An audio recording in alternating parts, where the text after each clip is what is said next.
سے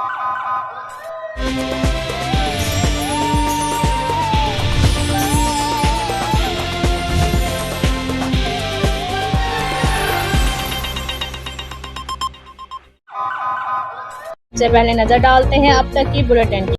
پاکستان مسلم لیگ نون سے خوشاب کے رہنما اور کلو گروپ کے سربراہ ملک عبدالرحمان وارث کلو نے کہا کہ پاکستان مسلم لیگ نون قومی تعمیر و ترقی کا منفرد ایجنڈا رکھتی ہے۔ ان خیالات کا اظہار انہوں نے نیادی کورٹ اور نوائی مفادات میں مختلف عوامی وفود سے خصوصی گفتگو کرتے ہوئے کیا۔ انہوں نے کہا کہ ہمارے قائدین میاں محمد نواز شریف، میاں محمد شہباز شریف، مریم نواز اور حمزہ شہباز شریف وطن عزیز کو ترقی یافتہ ممالک کی صف میں کھڑا کرنے کے لیے عزم صمیم رکھتے ہیں۔ ملک عبدالرحمان وارث کلو نے کہا کہ اللہ تعالیٰ کے فضل و کرم سے وزیر اعظم پاکستان میاں محمد شہباز شریف ملک کو درپیش بحرانوں سے نکالنے کے لیے مثالی کردار ادا کر رہے ہیں۔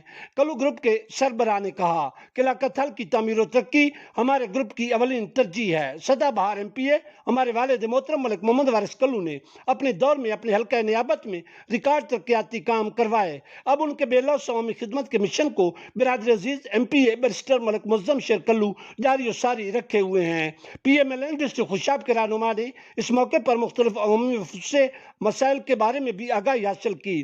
قبل ازیں انہوں نے نورپور تھل میں مسلم لیگی رہنما راجہ محمد رضوان کی رہائش گاہ پر بھی مختلف عوامی وفود کے ساتھ خصوصی نشست کی۔ اس لیے نئے لائف بوائے میں ہے ایکٹیو سلور جو دے جراثیم سے 10 گنا بہتر حفاظت۔ نیا سلور لائف بوائے، دنیا کا نمبر 1 جرم پروٹیکشن سوپ۔